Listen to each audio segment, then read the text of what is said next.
Conta a sua história, Samuel. O que você já fez da vida? O que você estudou? O que você trabalhou? E como que foi a virada na tua vida aí? Conta aí. Rapaz, eu já tentei muita coisa na minha vida. É. Já trabalhei de servente pedreiro, Você começou em Corumbá? Eu comecei a trabalhar numa cidade chamada São Gabriel do Oeste. São Paulo? O meu pai, que você viu na foto ali, quando eu completei 14 anos de idade, ele se separou da minha mãe, casou com outra, expulsou a gente de casa, né? Caramba. Mas eu não guardo mágoa disso não, né? Tá, Águas foi passadas. resolvido. Foi. E aí, eu fui morar com um tio. Esse tio meu me surrava demais. Aí, de tanto apanhar, eu resolvi sair, né? E andando, perambulando, fui parar numa cidade chamada São Gabriel do Oeste. São Paulo. Não, interior de Mato Grosso do Sul. Tá. E aí, eu costumo dizer para muitas pessoas que me acompanham que eles têm...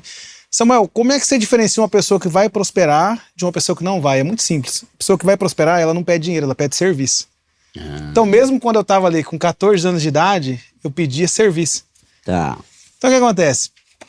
Cheguei naquela pequena cidade, né? Fiquei ali em volta da rodoviária, encontrei um cara. E falei para ele, eu preciso trabalhar. Eu falei, mas você tá tudo sujo, você não é usuário de droga? Eu falei, não, cara. Eu contei a minha história para ele, eu era de menor ainda. E aí esse cara me levou e me apresentou para um outro senhor que tinha uma bicicletaria. O nome desse senhor chamava Gans. Falou, esse menino tá aqui, tá perdido, não é usuário. Tem um espaço para ele ficar aí. Falou, preciso de um cara para me ajudar na bicicletaria. Se ele ficar aqui e me ajudar. E aí esse senhor me acolheu na casa dele. E eu morei com ele dos 14 aos 18 anos em São Gabriel do Oeste. Caramba. Eu mandei foto dele aí, deve Tem ter. foto aí? Depois procura essa foto aí, pobrezito. E aí eu morava no fundo da bicicletaria, fazia trabalho com eles, pegavam uns biquinhos de servente.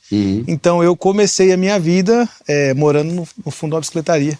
Todo mundo da cidade lembra disso. Inclusive, vira e mexe, alguém entra nos vídeos lá e comenta. Você era o cara da bicicletaria? Lembra de você? Lembra. Tá. E aí quando eu completei 17 anos, garoto novo, né, que ia arrumar uma namorada, né? E aí eu comecei a namorar uma menininha. E o pai da menina descobriu, cara, foi lá na bicicletaria, fez um escarcéu. Falou que eu não poderia namorar a filha dele porque ele tava criando a filha dele pra casar com um cara que era doutor, né? E eu não tinha família, eu era um andarilho. E aí o cara quis me bater, o filho dele também. Depois a menina arrumou um outro namorado lá, né? E tá tudo certo, vida que segue. E aí eu continuei morando lá. Na bicicletaria, no cara da bicicletaria. Só que do lado da bicicletaria tinha uma igreja. Tá. E aí sempre lá, você viu que eu tocava instrumento aí, né? Aham. Eu com o violãozinho lá, rapaz, filha do pastor da igreja, começou a dar umas olhadas em mim assim, eu comecei a dar umas olhadas nela, falei, acho que aqui... Falou, Que idade você tinha aí? Aí eu tinha 17 anos. Tá. Ela falou assim, ó... Vai tranquilo, Se viu, você pobrezito? pedir pro O meu programa tá pai- quase acabando, já mudamos de assunto 9 vezes, viu? Não, Mas não, tá bom, faz no se teu você tempo. pedir pro meu pai, eu namoro com você. Eu falei, mas como é que eu vou pedir pro teu pai, rapaz? O cara já veio aqui, já arrumou um rolo, falou que eu não tenho família. Ele falou, não, meu pai é diferente. Aí eu tomei coragem, né? Cheguei no pai dele, falou, o nome dele é Lídio, né? Falei, seu Lídio, o senhor tá bom? Então eu quero namorar sua filha, como é que nós faz? Falei, você faz o quê? Falei, trabalho no fundo da bicicletaria. Falou, não vou falar contigo não, eu vou lá falar com o teu patrão lá. Porque Pedir ele que vai me passar recomendação. Ele que vai passar, né? Aí quando eu cheguei lá, ele conversou com o meu, na época o Gans, que eu chamo de tio, né? Eu tenho ele mais como meu pai, porque imagina você com 14 anos de idade, morando numa cidade que ninguém te conhece. Ninguém tinha obrigação comigo, né? Esse cara aí, ó. Esse é o Gans? Esse cara morreu na casa dele, cara, por 4 anos. Me tratou como filho. Vocês têm contato ainda? Tudo, até hoje. Falei com ele ontem. Top. Aí o que aconteceu? Ele foi no Ganso, né? Falou, menino é bom? Falou, vou liberar você namorar com a minha filha, mas aqui tem que ser certo, viu? Tem que ser... Nós somos da igreja, tem que ser tudo certo. E aí eu comecei a namorar a filha dele, né? Na época. Mas depois de 3 meses, o cara que não deixou namorar com a filha dele foi no meu sogro de novo e falou, ó, você é louco deixar esse cara namorar sua filha? Esse cara é um perdido, mora no fundo da bicicletaria, ele não tem nada. Mas meu sogro falou, não, cara, não tem isso não, pode seguir, pode namorar. E aí eu conheci minha esposa. É mesmo? E depois casei com ela, estamos casados. Que já é a filha do pastor. É a filha do pastor, né? Tá. São 17 anos de casado, a gente tem uma filha de 15. Caramba, que da hora. E uma filha de 7 anos, que é a mesma, né? Você tem 2 filhas, uma de 7 e uma de 15? Isso. Tá. Quando eu casei com ela, eu tinha uma carriola e ela tinha uma bicicleta Poti. Aí eu falei assim, ó, eu tenho que me emprestar essa Poti aí pra mim trabalhar, porque é mais fácil, né? Eu amarro minha carriola. Então a gente começou junto, o ano era 2009, 2008, né? Alguma coisa assim, e estamos até hoje nessa... Aí você começou já como servente de pedreiro nessa época. Na época eu casei, né? Então não dava pra morar na bicicletaria e ganhar aquele tanto pouco, né? Então fui trabalhar de servente pedreiro. Aí logo na sequência minha esposa engravidou. Aí veio minha primeira filha, chama Samira. Ela precisava tomar um leite, chama Leitinã. Rapaz, aquilo era caro. Né? Eu me recordo, a minha diária de servente pedreiro era R$25. Se eu trabalhasse de segunda a sábado sem falhar, o cara pagava sábado o dia inteiro, mesmo que eu trabalhasse meio-dia. Então dava tipo 150 de segunda a sábado. E aí, só que uma lata de leite naquela época custava R$50. E a bichinha mamava uma lata a cada 3 dias. Nossa. Então como é que você faz pra pagar aluguel, água, luz, com uma criança que mama, né? Sim. Então eu me vi numa sinuca de bico. Ou me tornava pedreiro, ou o dinheiro não ia dar pra continuar. Tá.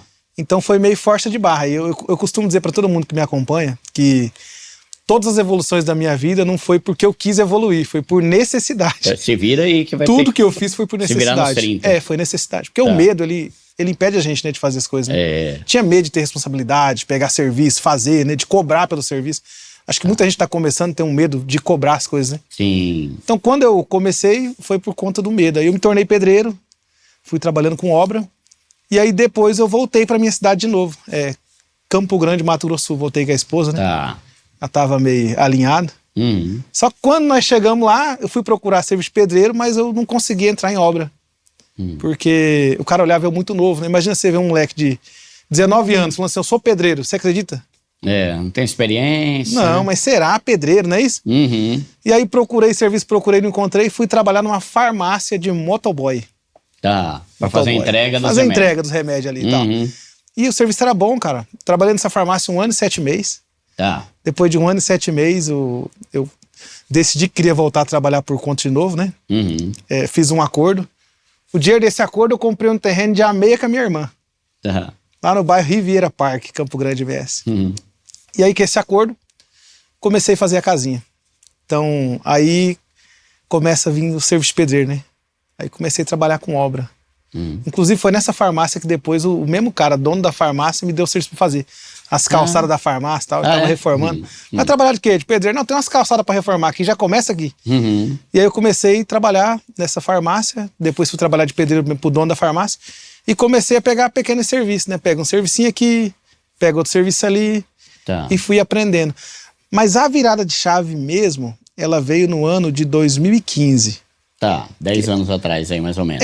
Porque, vamos lá, de farmácia ali, 2011 para 2012, 3 anos trabalhando com obra, pega um servicinho pequeno aqui, pega outro ali, pega outro lá. Naquela vontade de entender como ficar rico, né? Eu acho que todo mundo já fez essa pergunta, cara. Por que algumas pessoas são muito bem de situação e a gente passa uma dificuldade lascada, né? Em 2015, eu peguei 3 casinhas para fazer, aquelas casinhas da Caixa Econômica, sabe aquelas casinhas que os caras fazem para vender financiado pela Caixa? Sei, simplesinha, uma coladinha na outra. E aí, eu me recordo que na época o serviço era algo em torno de R$150 mil de mão de obra. Era o primeiro serviço bom que eu tava pegando. Um serviço que ia conseguir melhorar um pouquinho, né? Tá. Naquela época eu tinha um Fiatinho 147. Nossa, Aí eu falei, peguei esse serviço, a entrada dele eu vou comprar um Gol, né? Melhorou um Golzinho bolinha, né? Sim. E aí, mesmo quando eu era muito pobre, você veja, em 2015 eu já tinha minha casa própria. Sim. Pagando terreno, mas já tinha construído. A minha vida inteira eu entendi que eu só tinha eu por eu mesmo quando meu pai me expulsou de casa. Então eu sabia que dali pra frente tudo que eu fizesse dependia de apenas uma pessoa, eu mesmo. Então eu sempre fui muito controlado, cara. Eu não tinha dinheiro, mas eu fazia conta, ó. Recebo X na farmácia. Então eu tenho que pagar X de terreno, tenho que pagar X disso. Então eu sempre fui fazendo conta, né? Que a gente chama de... Hoje eu entendo como custo operacional, né? Mas naquela época eu não entendia isso. Então eu anotava, sempre anotei. Quanto que eu gasto de comida? Então se você me perguntar, inclusive, quanto eu gastava de comida naquela época, eu sei, porque eu anotava. A comida naquela época era R$80 no mercado. Eu só podia fazer uma compra de R$80. Tá. Não podia passar disso. Então eu cheguei na obra para trabalhar, né? 3 casinhas da Caixa Econômica. O cara falou assim, ó, eu vou mandar as máquinas para limpar o terreno, vou mandar o container e vou mandar os materiais. Aí você vai para receber. E aí os caras começaram a entregar o material lá. Ferro, X mil. Pô, legal, né? Areia. E eu comecei a anotar e comecei a pegar as notas. No primeiro dia que o cara descarregou o material na obra, que era ferro, tijolo, o cimento para começar, a areia, a pedra, de material deu algo em torno de R$130 mil. Tá. Eu cheguei em casa, comecei a somar tudo que ele tinha comprado. Costume de somar, né? Quando eu cheguei lá embaixo, eu fiz uma pesquisa no Google. Fui lá no Google. Quanto ganha em média um depósito? Aí o Google falou, ó, em média um depósito varia entre 30% entre um produto e outro na soma total. Eu falei, pô, 130 mil. 30%? Numa compra só, Quanto né? que esse cara não ganhou aqui, velho? Uhum. Pô, eu não dormi à noite. Fiquei pensando naquilo, né? Você imagina, Duda, 130 mil a 30%, é claro que naquela época eu não tinha noção do custo operacional, né? Que era ter um caminhão, era ter funcionário. A minha conta foi aquela de 30%. Mas eu pensei o seguinte, cara, para fazer essas casas, eu vou demorar 5 meses. Pagando pedreiro, servente, pintor, azulejista. E lá no final de 5 meses, se eu trabalhar direitinho economizando, vai me sobrar 10 mil. Esse cara aqui, se ele acabou de fazer essa venda e sobrou... compra só. Uma compra só que ele fez para um dia, se sobrou 20 mil, nunca vou ganhar desse cara, porque enquanto eu tenho que trabalhar, vender meu suor, Sim. por 5 meses o cara ganha numa venda. Ali nasceu a luzinha de, cara, eu tenho que mudar de rumo aqui. O negócio aqui, eu tô vendendo a minha mão de obra, mas o negócio aqui é vender o material. Tá. Então eu creio que foi ali, é porque eu costumo dizer que foram várias viradas de chave, até hoje viram muitas chaves na minha vida. Ali foi a primeira virada, entender que o cara que vende material, ele ganhava muito mais do que eu que vendia mão de obra, pelo tempo que eu ia demorar pra fazer mão de obra. Tem uma quantidade de hora limitada no teu dia, né? Não dá pra você trabalhar 36 horas por dia, porque são 8, porque o teu dia tem 24, enquanto o cara, em uma venda, já consegue ganhar muito mais do que você com várias horas, né? Mas não é somente isso não, se for parar pra analisar aqui, ó, depois que eu finalizar o serviço, eu tinha que dar garantia do serviço. Ah, tá, é. Se alguém vai lá e usa o material errado, eu tinha que comprar o material pra pagar o material errado. Aí reduz ainda mais teu lucro e teu tempo, né? O cara do depósito não, cara, ele comprou a mercadoria, ele entregou, se o pedreiro usar errado, o problema é de quem?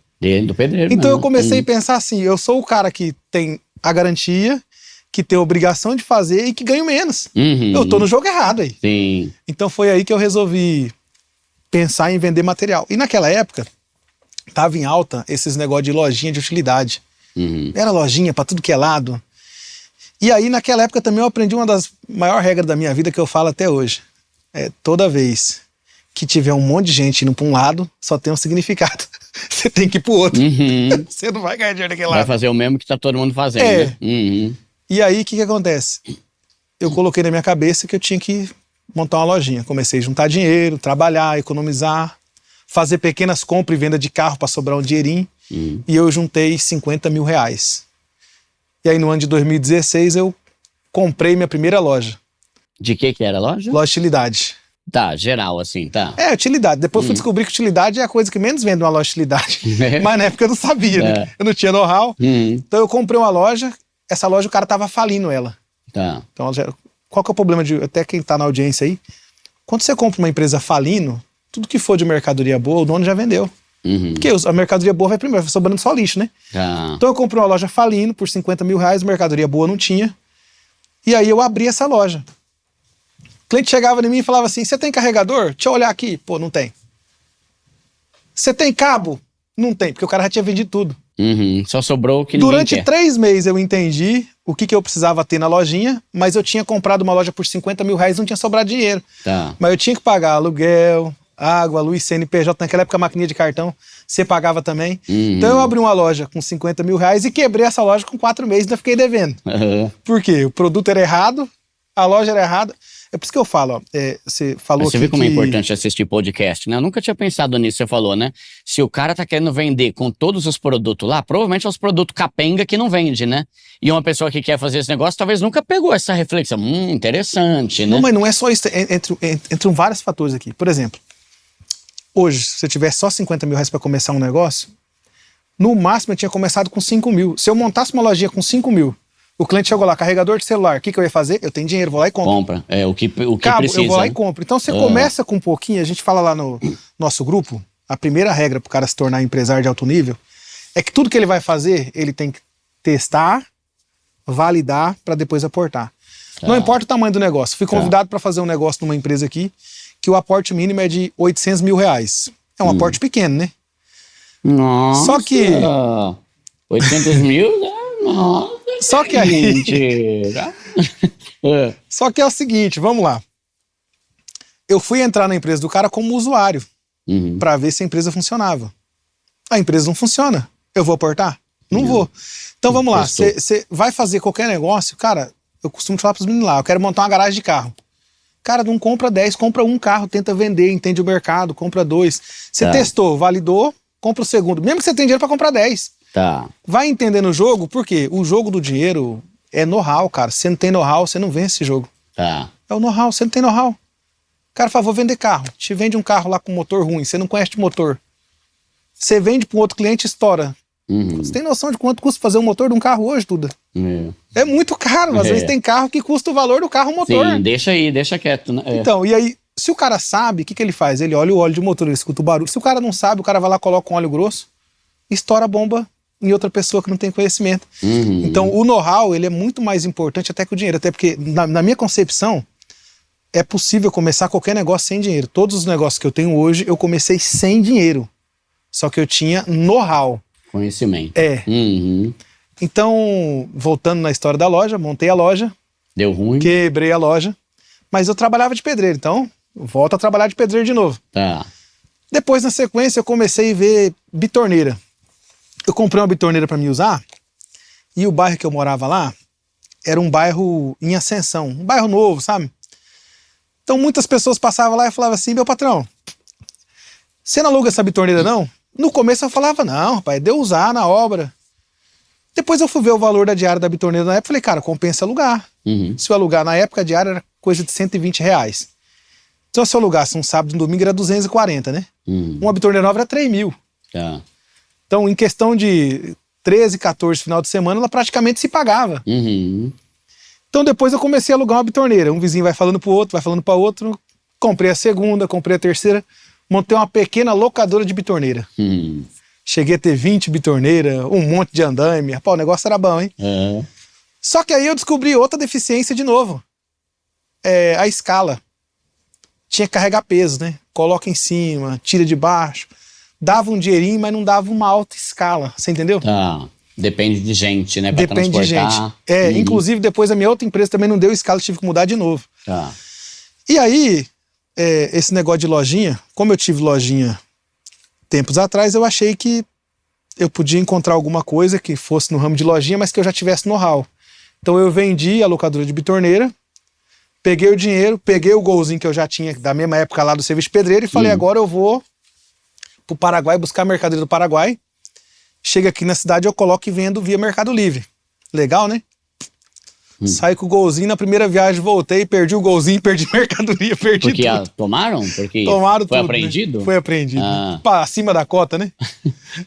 Então eu resolvi, vendi uma empresa para começar outra, a primeira viagem fiquei sem a outra. Know-how de novo, vamos lá.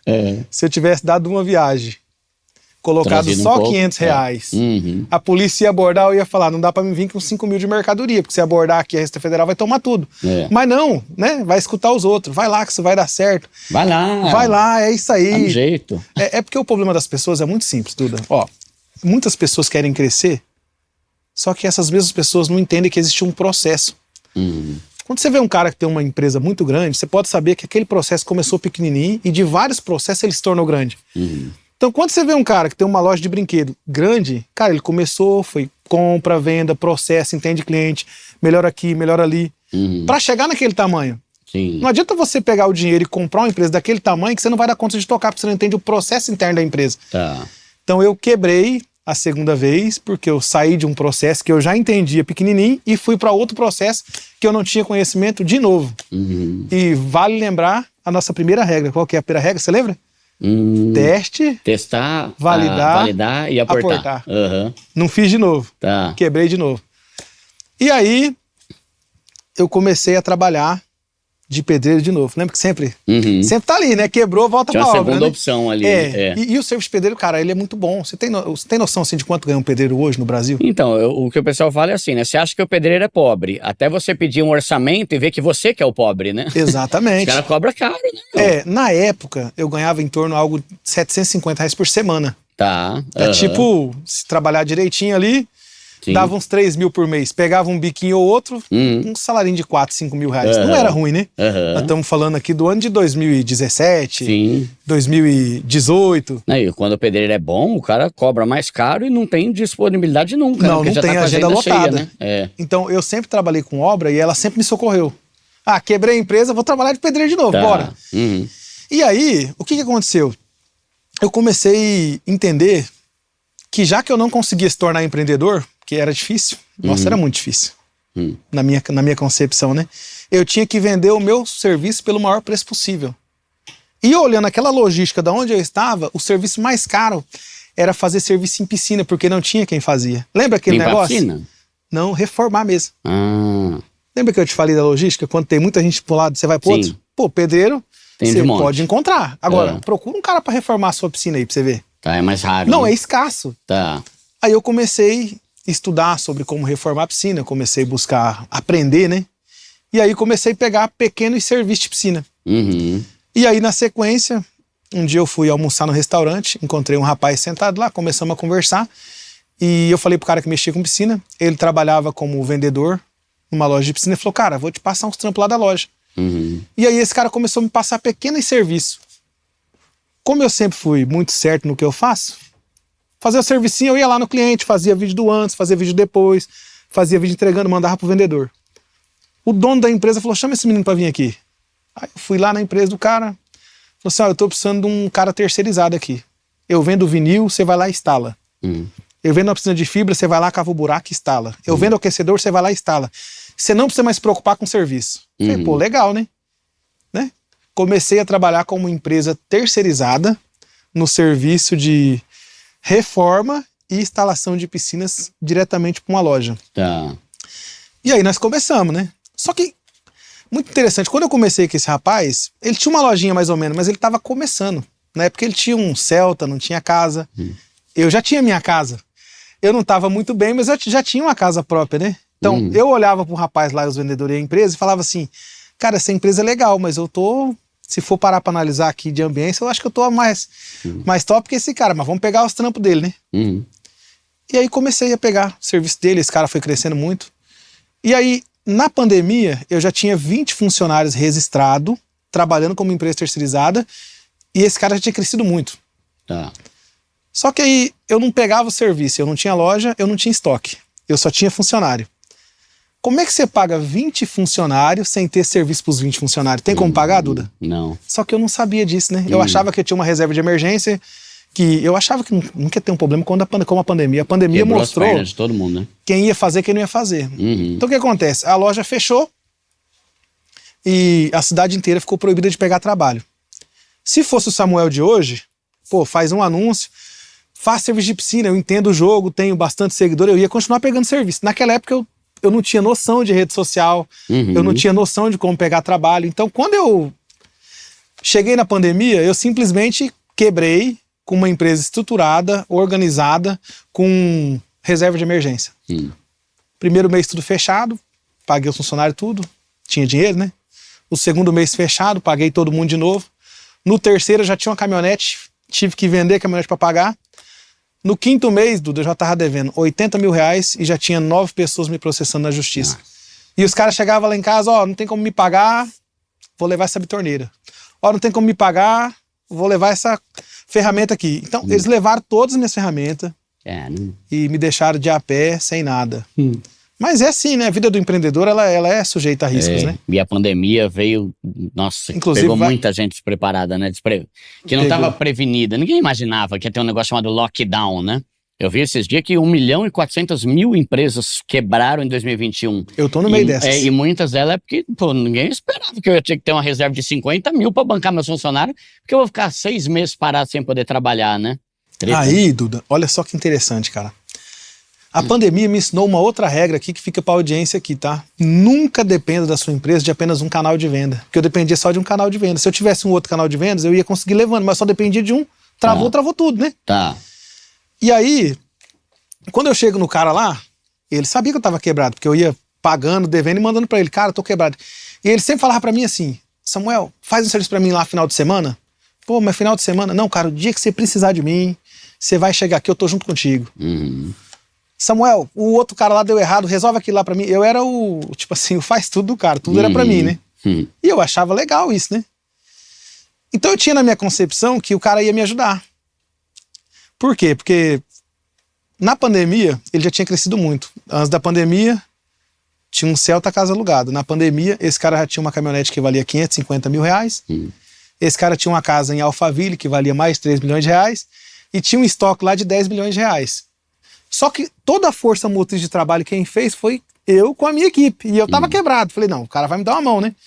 Então voltou a pandemia. Ô Samuel, vamos voltar a trabalhar. Preciso de você na empresa amanhã. Bora. Né? Liberadinho. Cheguei na empresa, organizadinho, né? Aí falei pra ele assim, ó, como que vai ser? O cara chegou lá com 15 horas de serviço na mão. Sabe o que é as horas de serviço, né? Discriminando onde você vai, o que você vai fazer. Entregou na minha mão. Falou, ó, você vai aqui primeiro, você vai ali, isso aqui tá atrasado e tal. Aí quando ele acabou de falar, eu falei, ó, deixa eu te falar, eu tô sem carro, sem ferramenta, sem funcionário. Esse monte de serviço que já vai dar trabalho, mas assim, eu consigo. Mas eu preciso que você me arruma um carro ou 10 mil reais aí pra mim comprar um carro, pra mim começar de novo, porque eu tô a pé. Aí ele olhou pra mim assim, cara, bateu no meu ombro, falou assim, ó, senta ali que daqui um pouco eu falo contigo. Aí me deu um chá de cadeira de umas 3 horas, chegou em mim lá e falou, bicho, ó, tá ruim pra você, tá ruim pra mim também, eu vou te mandar um dinheiro aqui, 400 reais, você pega um Uber, cara, e começa que depois nós vamos se alinhar. Aí eu falo aqui sobre posicionamento de empreendedor, né? Eu olhei pra mim, pra minha situação financeira, pra minha dificuldade, falei, não adianta eu pegar esse serviço aqui, eu não vou dar conta de fazer, eu não vou dar conta de entregar, eu não vou dar conta de executar, eu vou ficar enrolando meus clientes, coisa que eu nunca fiz. Então eu simplesmente virei as costas e falei, ó, não consigo fazer seu trabalho, pode continuar com outra equipe. E ele também, que na realidade ele tinha uma válvula de escape, né? Como tinha algumas equipes, tinha um outro rapaz que fazia serviço, só que não tinha o tanto de funcionário que eu. Então o cara não quebrou, ele falou, não, beleza, ele ia continuar com o outro cara, né? E eu saí dali e coloquei na minha cabeça que a partir daquele dia, nunca mais eu ia trabalhar pra ninguém, que eu ia vender meu trabalho pra ninguém. O que eu ia fazer eu não sei, mas que eu vender meu trabalho eu não ia vender mais. E eu saí dali com uma regra na minha cabeça, que a partir daquele dia eu tinha que ser meu canal de vendas, eu não devia depender de mais ninguém pra vender, porque é na dificuldade que a gente aprende, viu? E a dificuldade, cara, é muito doído, né? Imagina, Duda, você tá de boa aqui, tudo sossegado, a tua vida tranquila, de repente dá um rebuliço, cara, e você volta pra trás de onde você tava antes. Sim, perde tudo, dívida, funcionário processando. Não, o cliente mandando mensagem, o funcionário mandando mensagem no telefone o dia inteiro, você sem dormir, porro bater na sua porta, tem que pagar, quero receber. Processo judicial, você não tinha dinheiro nem pra pagar advogado naquela época, calcula, homem. E aí o que acontece? Eu coloquei na minha cabeça que eu não ia mais trabalhar pra ninguém. Só que um pouquinho antes da pandemia, a gente tinha começado um serviço de um prédio, e era um serviço de pegar e reformar as caixas d'água do prédio. Tá. E esse serviço que eu fazia, ele era muito específico. Lá no estado, só eu fazia esse serviço com a minha equipe. A gente tinha feito metade da etapa, quando veio a pandemia, a outra metade ficou para trás. Tá. Então esse serviço, ele tinha uma parte que era de material, que o meu patrão lá vendia o material pro cara, e tinha parte da mão de obra. O síndico entrou em contato com ele para ele continuar o serviço, ele não encontrou ninguém. Aí ele falou pro síndico, ó, tenta entrar em contato com ele para ele vir terminar isso aí comigo, que nós vamos terminar, senão não vai ter jeito. Aí o síndico mandou mensagem para mim, Samuel, vamos continuar o serviço do prédio e tal, quem vai te pagar sou eu, não tem nada a ver com o cara lá, eu vou pedir o material. Eu falei, ó, meu patrão, eu até termino o seu serviço, mas quem tem que comprar o material sou eu, porque eu já falei e já fiz uma promessa que eu não trabalho mais vender nada para ninguém. Se você quiser que eu continuo, mas é eu comprando material. Aí o síndico falou, ó, vou ter que fazer uma reunião aqui no prédio, né, para ver como é que vamos fazer, porque já tá acertado em contrato com o cara lá e tal. Eu falei, ó, não sei o que vocês vão fazer, mas eu continuo se for para mim fazer. E para mim naquela época era muito difícil, porque imagina um cara falido, sem nome, sem CNPJ, conseguir retomar, e um cara que tá fazendo serviço de um prédio te dá ali uma credibilidade para você continuar. Então, para mim, quando ele falou isso, eu vou fazer uma reunião com o prédio aqui e tal, eu achei que eu não ia conseguir prosseguir. Falei, não, beleza, que eu já vou descartar, né? Só que teve um negócio interessante, cara. Quando ele fez a ata no prédio, chamou todo mundo para votar, né? Fez a assembleia no prédio. Ele falou, ó, estamos com um problema aqui. O Samuel tava fazendo serviço, se desentendeu com o rapaz. Ele até continua, mas ele tem que pegar o serviço inteiro. Só que ele tá quebrado, então assim, vai ter que pagar ele em dinheiro, para ele pagar os produtos e os fornecedores em dinheiro. Então assim, essa aqui é a proposta que a gente tem. Ou o prédio fica metade pronto, e a outra metade não pronta. Uhum. E aí os meninos falaram, cara, o Samuel, cansei de ver ele aqui arrumando o portão, que não tinha nada a ver com ele, porque às vezes a síndica me ligava, Samuel, deu problema no portão. Aí o Samuel, não, tô indo aí, doutora. Ser prestativo, cara. Às vezes você ser prestativo vai fazer você chegar e alcançar lugares que você não alcançaria. Sim. Às vezes ela mandava mensagem, Samuel, quebrou um cano dentro de um apartamento, tá escoando água pra baixo, você consegue me ajudar? Não tinha nada a ver com o meu serviço, eu parava e ia lá com a minha equipe. Então, assim, poucas coisas que eu fiz fez a total diferença na hora que eles fizeram a assembleia. A mulher falou, nossa, mas o Samuel é muito honesto, ele já veio na minha casa mexer com um trem que não tinha nada a ver com o prédio. Samuel mexeu no portão, Samuel trocou bomba de não sei da onde. Então eles autorizaram o prédio a fazer o saque do dinheiro, me passar para comprar o material e eu retomar o serviço. Só que aí vem o ponto-chave. Eu já te falei que foram várias chaves que fez eu mudar a minha vida, né? Aí veio a chave que eu acho que é a principal, porque até então eu nunca tinha me atentado em comprar produtos de fábrica. Tá. Quando eu tinha lojinha, eu ia no Paraguai, o vendedor passava ali, eu comprava do vendedor. Quando eu tinha empresa de bitorneira, eu comprava bitorneira nas lojas. Eu nunca tinha me atentado a trabalhar com fábrica. E aí, o condomínio resolveu me liberar o dinheiro e me passaram, na época, 50 mil reais. Aí o que aconteceu? Eu peguei 50 mil reais, de a pé, devendo, naquele problema todo. Falei, eu vou direto no cara que vende o material pro cara lá que era meu patrão, para comprar o material dele e já começar o serviço. Quando eu cheguei no cara, ele falou assim pra mim, você veio aqui ver o material do prédio lá, né? Falei sim, ó, eu não te vendo, eu não te conheço. Se eu fosse você, eu desistia desse serviço aí, devolvia o dinheiro lá do prédio lá, ou retomava a sua conexão com o seu antigo patrão, porque eu não consigo te vender. Por quê? Porque o meu ex-patrão ligou lá e falou pro cara, ó, o Samuel tá quebrado, se esse negócio der errado aí, o pessoal do